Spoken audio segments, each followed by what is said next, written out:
আরোগ্যতা সম্বন্ধে ঈশ্বরের বাক্য। ঈশ্বর আমাদের ভালোবাসেন ও সুন্দর রাখতে চান। আমাদের অসুস্থতা থেকে তিনি আমাদের আরোগ্যতা দেন। আজ বাইবেল থেকে দেখব আরোগ্যতা সম্বন্ধে ঈশ্বরের বাক্য আমাদের কি বলে। তিনি আপন বাক্য পাঠাইয়া তাহাদিগকে সুস্থ করেন, তাহাদের খাদ হইতে তাহাদিগকে রক্ষা করেন। তিনি আমাদের পাপভার তুলিয়া লইয়া আপনি নিজে দেহে কাষ্ঠের উপরে বহন করিলেন, যেন আমরা পাপের পক্ষে মরিয়া ধার্মিকতার পক্ষে জীবিত হই। তাহারই ক্ষত দ্বারা তোমরা আরোগ্য প্রাপ্ত হইয়াছ। এখন দেখো, আমি তিনি, আমি ব্যতীত কোনো ঈশ্বর নাই। আমি বধ করি, আমি সজীব করি। আমি আঘাত করিয়াছি, আমি সুস্থ করি। আমার হস্ত হইতে উদ্ধারকারী কেহই নাই। আর ঈশ্বর মণ্ডলীতে প্রথমত প্রেরিতগণকে, দ্বিতীয়ত ভাববাদীগণকে, তৃতীয়ত উপদেশকগণকে স্থাপন করিয়াছেন। তৎপরে নানাবিধ পরাক্রম কার্য, তৎপরে আরোগ্য সাধক অনুগ্রহ দান, উপকার, শাসনপথ, নানাবিধ ভাষা দিয়াছেন। হে সদাপ্রভু, আমার ঈশ্বর, আমি তোমার কাছে আর্তনাদ করিলাম, আর তুমি আমাকে সুস্থ করিলে। কিন্তু তিনি আমাদের অধর্মের নিমিত্ত বিদ্ধ, আমাদের অপরাধের নিমিত্ত চূর্ণ হইলেন। আমাদের শান্তিজনক শাস্তি তাহার উপরে বর্তিল, এবং তাহার ক্ষত সকল দ্বারা আমাদের আরোগ্য হইল। আর সন্ধ্যা হইলে লোকেরা অনেক ভূতগ্রস্তকে তাহার নিকটে আনিল, তাহাতে তিনি বাক্য দ্বারাই সেই আত্মাগণকে ছাড়াইলেন এবং সকল পীড়িত লোককে সুস্থ করিলেন।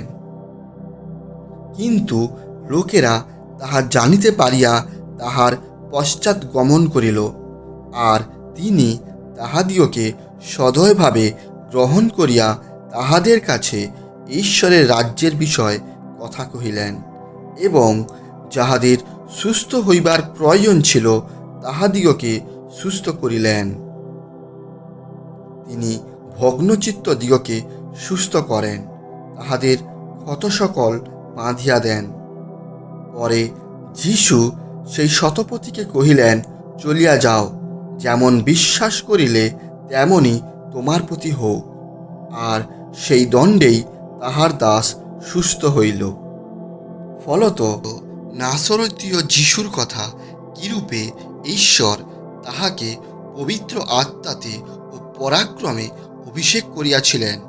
তিনি হিতকার্য করিয়া বেড়াইতেন এবং দিয়াবল কর্তৃক প্রপীড়িত সকল লোককে সুস্থ করিতেন, কারণ ঈশ্বর তাহার সহবর্তী ছিলেন।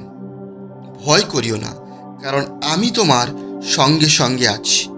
ব্যাকুল হইও না, কারণ আমি তোমার ঈশ্বর।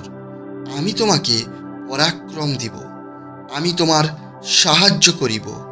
আমি আপন ধর্মশীলতার দক্ষিণ হস্ত দ্বারা তোমাকে ধরিয়া রাখিব।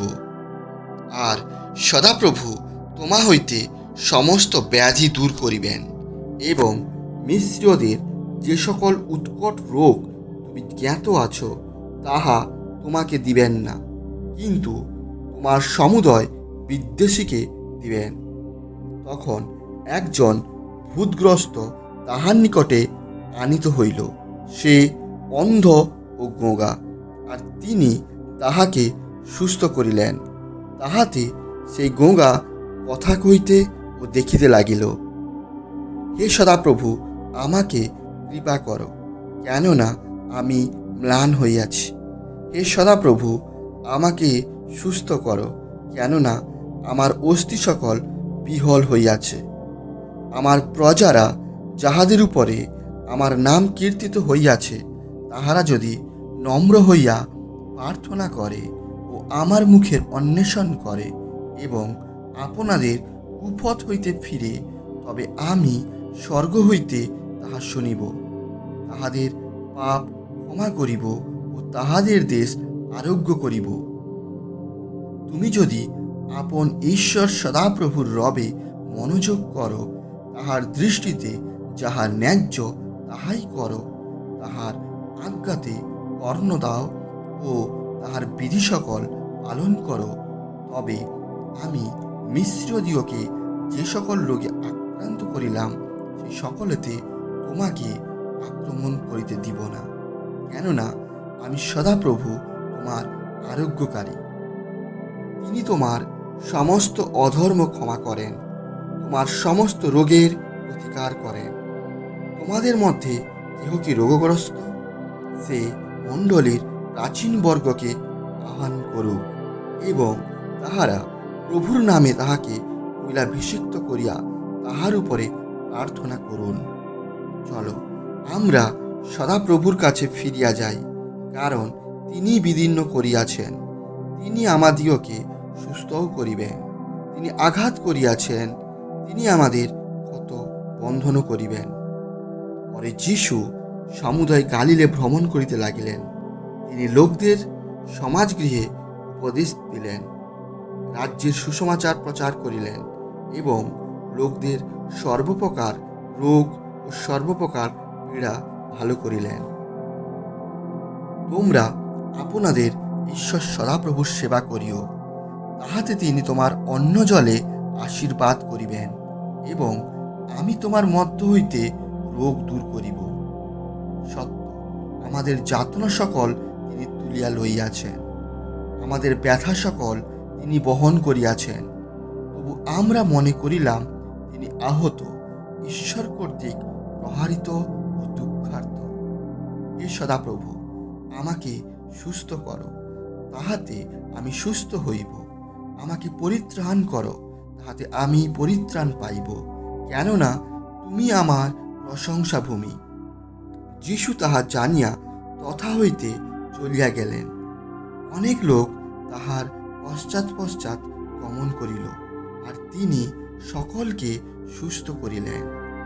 তখন তাহাদের একজন আপনাকে সুস্থ দেখিয়া উচ্চরবে ঈশ্বরের গৌরব করিতে করিতে ফিরিয়া আসিল।